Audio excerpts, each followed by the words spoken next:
So good evening guys. So today we will discuss about the oxidation states of 3D series elements. So we have discussed many properties. In that properties of transition elements, the next topic is oxidation states.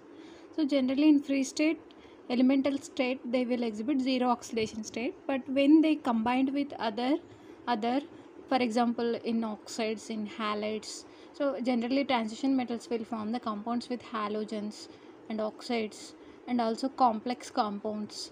So like that, when they combined with other elements, so they in compound state, so they will exhibit different variable oxidation state. So means same element shows a different oxidation state. For example, manganese shows +2, +3, +4, +5, like that. Within the same element we will see different types of oxidation states. So this variability in oxidation state is due to less energy gap between ns and n minus 1. So these both are considered as the outer valence shell of the transition elements. So due to less energy gap, these electrons will excited into n minus 1d, and they will shows different oxidation states. So let us see. So this 3D series elements: scandium, titanium, vanadium, chromium, manganese, iron, cobalt, nickel, copper and zinc. So in these elements, the scandium shows generally +3 oxidation state. This forms compounds in +3 oxidation states, and titanium +4 and vanadium +5. Chromium shows both +3 and +6 oxidation states. Manganese shows variable oxidation states. So the maximum oxidation state of this manganese is +7 oxidation state, and iron shows +2, +3 and also +6 oxidation state also. So but here +3 oxidation state is the stable oxidation state for iron, and +2 is stable for manganese, and cobalt shows both +2 and +3, both compounds will be stable, and nickel shows +2 oxidation state. Copper shows +1, +2, +1 is the stable for copper, and zinc shows +2 oxidation state. So these oxidation state stability is based on their stable electronic configuration. So if they acquire D5 or D10 electronic configuration, stable electronic configuration, then they will show that oxidation state. So for example, if you see iron, in ground state it will have 4s2 3d6 electronic configuration. So in +2 oxidation state it will lose 2 electrons from 4s, and it will form 4s0 3d6. And in +3 oxidation state it will have electronic configuration 4s0 3d5. So which is the most stable electronic configuration? D5 is the stable electronic configuration. So iron is most stable in +3 oxidation state. Iron +3 is most stable than iron +2. So this is the stability and of variable oxidation states of the D block elements. And here maximum oxidation state is shown by, in 3D series, iron shows +6 maximum oxidation state, and manganese shows +7 oxidation state, and chromium shows +6 oxidation state. So and in 4D series, ruthenium shows +8 oxidation state in ruthenium tetroxide, and in 5D series osmium shows maximum oxidation state +8 in osmium tetroxide. So this is about oxidation states. And next topic is melting and boiling points. So transition metals will have high melting point and high boiling point. So this hardness of the metals depends on the, so here metallic bond. So if metallic bond is very strong, then the metal is very hard in nature and shows very high melting point and high boiling point. So if this is due to the strong metallic bond between the transition metal atoms. So here if you observe the graph between melting point and also atomic number, so this is the 3D series, and this dotted line shows 4D series, and this is the 5D series elements. So if you observe the graph, as atomic number increases from titanium to vanadium to chromium, So this melting point increases up to chromium, then it suddenly decreases to manganese, and then increases to iron, and it shows some constant value, and then decrease. So this is the variation of melting point with atomic number. So if you observe 4D series also, here the maximum, so this in this series chromium, this small, in 4D series molybdenum, and 5D series tungsten will have the maximum melting point. And then manganese technetium, so this will shows very low melting point. So this is explained based on the strength of metallic bond. So manganese and technetium shows very low melting point, except manganese technetium. Generally the graph represents what? First increase in melting point, then decrease. So if you observe this graph without this manganese, generally the trend is increases and then decreases. That is the trend of melting point when we don't consider this element. And here, so the sudden decrease in melting point of manganese, technetium and rhenium, so it can be explained on the basis of their stable half-filled d5 electronic configuration. So this decrease in explained on the basis of stable electronic configuration. So this d5 electronic configuration is very stable, so they doesn't want to lose these electrons. So when they loses electrons, then only they can interact with other metal atoms. So here interatomic forces are very weaker, means weak metallic bond exist in this manganese and technetium and rhenium type elements. That's why this melting point shows sudden decrease. So here chromium has having maximum, and then this is suddenly decreased to in magnesium and in technetium and in rhenium. So this fall in melting point is due to their stable electronic configuration and weaker metallic bond. And then the next property is metallic character. So metallic character means the tendency to lose electrons. So they will have some special properties. Metal shows electrical conductivity, and due to that unpaired electron, so they will show some special properties that are considered as, that's why that is the characteristic properties of metals. And both Ns and N-1d electrons participate in metallic bonding. So metals will have metallic bonding, means metals will lose electron, and that due to losing of electron, they will form electropositive ions, and they will have the bonding between positive ion and loosed electron. So that electrostatic force is called metallic bonding. And strength of metallic bond is directly proportional to number of unpaired electrons. So it is due to, so as number of unpaired electrons increases, so they will have more cohesive force. So that is called cohesive force. So means strength of metallic bond depends on the valence electrons. If number of unpaired electrons increases, so then the interatomic forces or metallic bonding will be strong. And here, so in this elements 3D series and 4D series and 5D series, chromium, molybdenum and tungsten. So these three elements will have high melting point.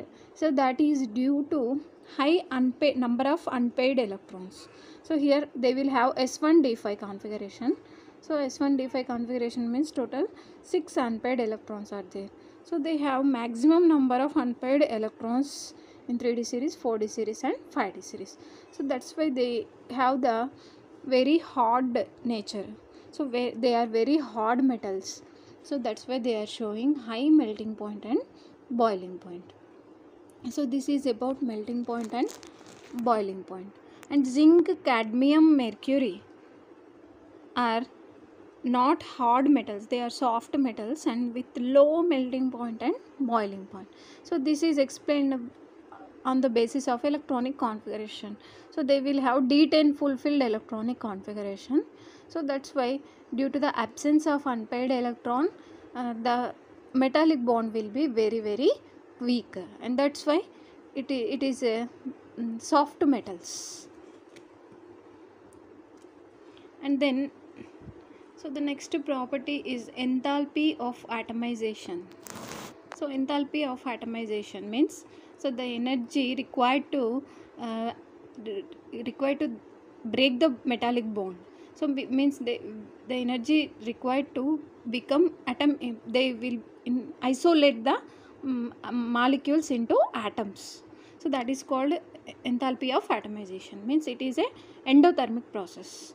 So transition elements have high enthalpy of atomization due to large number of unpaired electrons. Here enthalpy of atomization is also directly proportional to number of unpaired electrons. So if interaction is more, then we need more energy to become the atomic state. So here enthalpy of atomization also decides the melting point and boiling point of the substance. Then color. So color, generally transition metals in their compound state, so when they combined with so they can form both ionic and covalent compounds. So in both ionic and covalent compounds they will exhibit different colors. So this color of these transition metals is due to DD transition. So at first only we have discussed DD transition, means electron from different D levels is excited into other D level. So this excitation of electrons within the D orbitals is called DD transition. So in free state all D orbitals are degenerate orbitals, means they have same energy. So it is in when the metal doesn't forms compound, free state.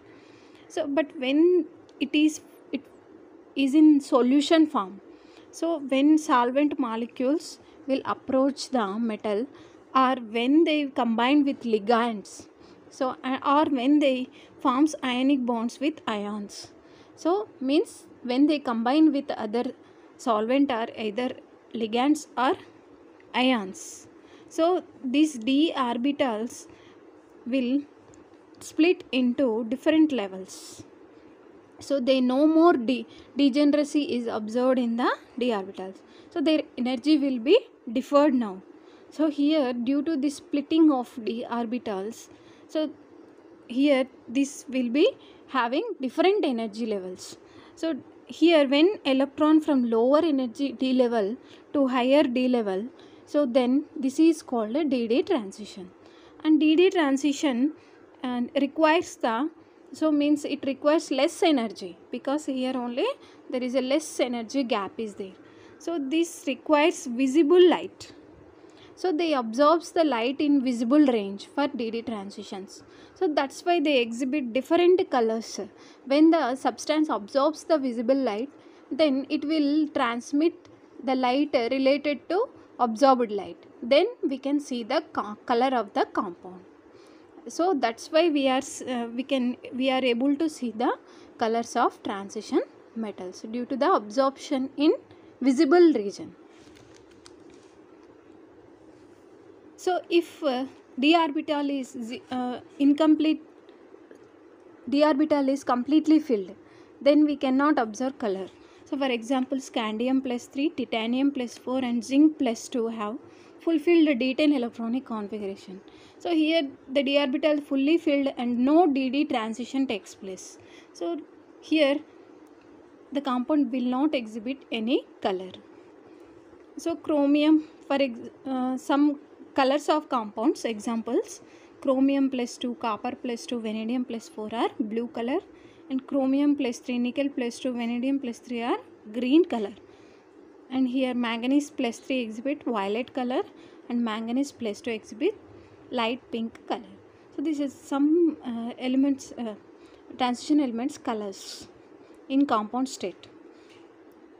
When we compare these transition metal compounds with S and P block elements compounds, so compounds of S and P block elements doesn't show any color, but compounds of D block elements or transition elements shows different colors. So that is due to, so when we want to excite electron in S and P block elements compounds, So we need more energy.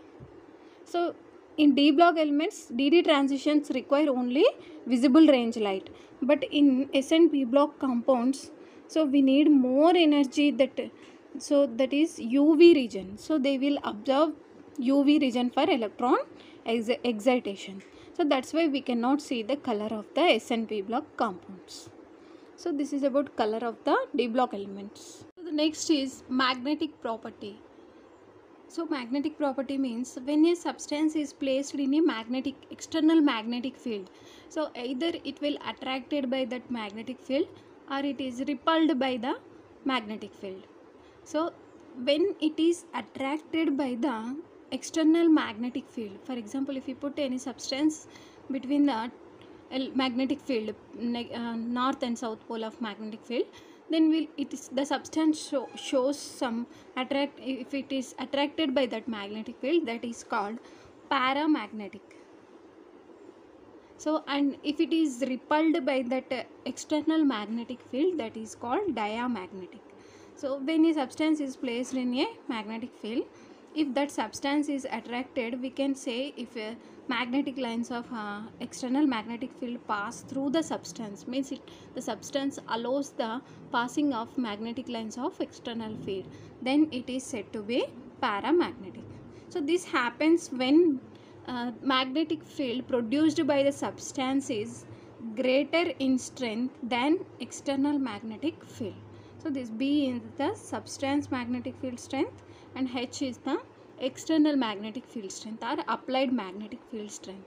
So when substance have more field strength than applied magnetic field strength, then it will be attracted by that magnetic field, and that is said to be paramagnetic in nature. And for example, in transition elements scandium plus 2, chromium plus 3, so they show paramagnetic behavior, and this paramagnetic behavior is due to presence of unpaired electrons. When the substance having unpaired electrons, then only it will show the paramagnetic behavior. And next, so when substance is repelled by external magnetic field or applied magnetic field, we can say it does not allows the movement of magnetic lines of external field to pass through it. It is called diamagnetic substance. So for example, substance which do not have unpaired electrons, that behaves as the diamagnetic in nature. For example, titanium plus 4, vanadium plus 5, and copper plus 1, and zinc plus 2. So this doesn't have any unpaired electrons. This titanium plus 4 and vanadium plus 5 will have D0 electronic configuration, and copper plus and zinc plus 2 will have D10 electronic configuration. Means they doesn't have any unpaired electron, that's why they doesn't show paramagnetic behavior. They are said to be diamagnetic in nature. And one more thing is ferromagnetic nature. So some substances are ferromagnetic in nature, means their magnetic field strength is very much high than external magnetic field. So that substances are said to be ferromagnetic in nature, and they are permanently magnetized. So for example, iron, cobalt and nickel. So these elements shows ferromagnetism, means they are highly attracted by the external magnetic field. So here this is the formula to calculate the magnetic momentum, spin only magnetic momentum of transition elements. So square root of mu s, spin only magnetic momentum of transition elements, is equal to square root of 4s into s plus 1. Here s is the spin quantum number, and or we can say square root of n into n plus 2. So here n is number of unpaired electrons.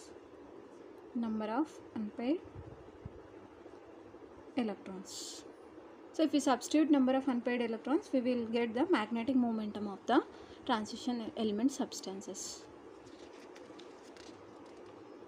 So then last property is catalytic property. So catalytic property is shown by the transition metal. Some transition metal compound shows the catalytic property, means so they act as the catalysts. So for example, in contact process, in the preparation of sulfuric acid, vanadium pentoxide is used as the catalyst. In Haber's process, preparation of ammonia, iron is used as catalyst and molybdenum used as the promoter. So this transition metals behaves as the catalyst in some process. So nickel is used as the catalyst in the saturation of unsaturated oils. So these are some examples of catalytic property. Next, alloy formation.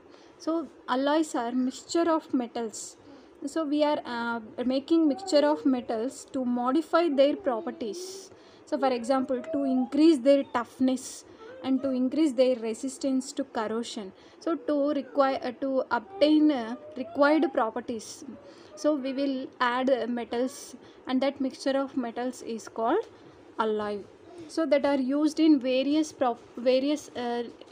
so they are used in industries. For example, bronze and aluminum, bronze, brass. So many alloys are there.